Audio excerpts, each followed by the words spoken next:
اسرع طريقة تقفل بيها محلك وتطرد زباينك هي انك تبيع طقم بوجيهات اصلي 100%. ايوه زي ما بقولك كده، القطعة اصلية والكرتونة مختومة، بس الزبون هيخرج من عندك مش هيرجع تاني وهيعتبر انك غشيته. خليني احكي لك اللي حصل مع الحاج محمود صاحب العربية الاوبترا 2008 اللي موتورها بدأ يخف ويطلع زيت. الحاج محمود دخل لمحل قطع غيار السيارات وطلب منه طقم بوجيهات.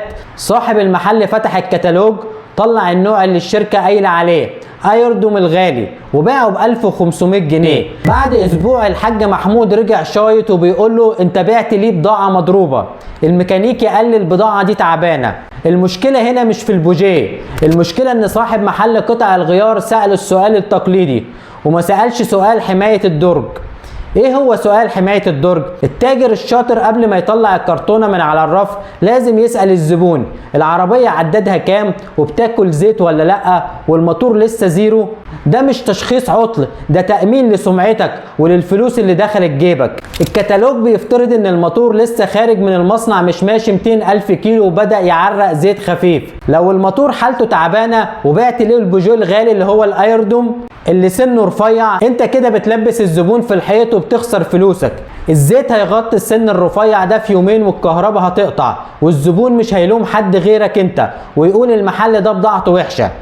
انت هنا مش بتكشف على العربية، انت بتختار القطعة اللي تحافظ على اسم محلك وتضمن ان الفلوس اللي دخلت الدرج مش هترجع منه تاني. انت والميكانيكي في مركب واحدة، بس الميكانيكي دايما معاه طوق نجاة اللي هو لسانه، اوعى تخلي حد يمسك عليك غلطة. الحاج محمود لما راح للميكانيكي بالعربية وهي بتنتش، الميكانيكي ما بذلش مجهود، قال الكلمة اللي بتهد اي محل قطع غيار، محل قطع الغيار ده بضاعته مضروبة. عشان كده التاجر الخبرة هو اللي بيعمل حائط صد لبضاعته.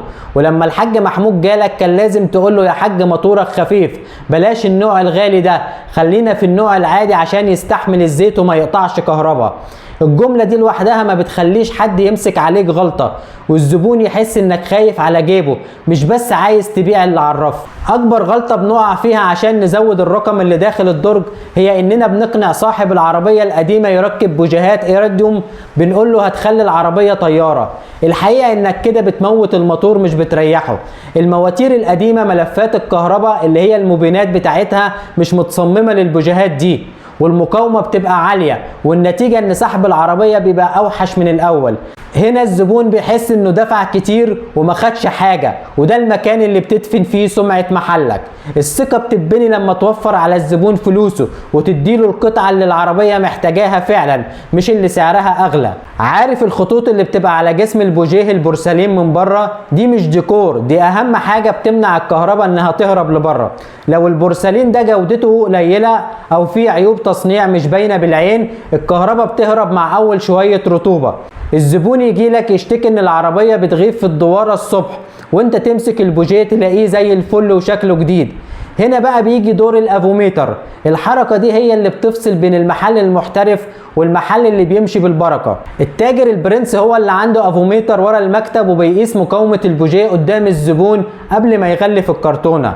لما الحاج محمود يشوفك بتقيس المقاومة وبتوريه انها مطابقة للمواصفات، انت كده زرعت في قلبه ثقة عمياء. لو الميكانيكي حاول بعدها بيومين يقول له البوجيهات دي وحشة، الحاج محمود نفسه هو اللي هيرد عليه ويقول له لا يا اسطى التاجر ده قايسها قدامي بالكهرباء وطالعة مظبوطة. انت هنا حميت بضاعتك وحميت محلك من غير ما تنطق بولا كلمة واحدة. دايما في زبون بيدخل يسأل على ارخص بوجيه في المحل. نصيحة اخوية، الزبون ده بالذات لازم تتعامل معاه بحذر.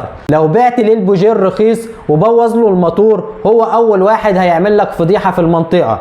فهمه بلغة الفلوس ان البوجيه التعبان بيخلي العربية تاكل بنزين زيادة، يعني اللي هيوفره في تمن البوجيه هيدفعوا مرتين 3 للبنزينة في اسبوع واحد. لما تحسبها له بالورقة والقلم انت بتتحول في نظره من بايع لمستشار، وساعتها هيدفع الغالي وهو راضي لانه عرف انك بتوفر له مش بتغلي عليه. التاجر الشاطر هو اللي بيمنع المشاكل انها تحصل مش بيتخلص من المخزون. بوجيه يقعد على الرف سنة احسن بكتير من بوجيه يرجع لك بعد يوم ومعاه خناقة وميكانيكي بيتكلم عليك. سوقنا قايم على السمعة، والسمعة دي بتبتدي من اصغر قطعة في الموتور. الحاج محمود لو خرج من عندك مرتاح هيجيب لك كل اصحابه اللي معاهم اوبترا، ولو خرج حاسس انك لبسته هيدمر لك سمعتك في كل جروبات السوشيال ميديا. خليك دايما فاكر احنا مش بنبيع حتة حديد وبورسلين، احنا بنبيع امان وثقة. الزبون ممكن ينسى السعر بعد شهر، بس عمره ما هينسى انه وثق فيك وطلعت قد الثقة. البيعة بتخلص في المحل، بس السمعة بتبتدي من اول تكة في المرش.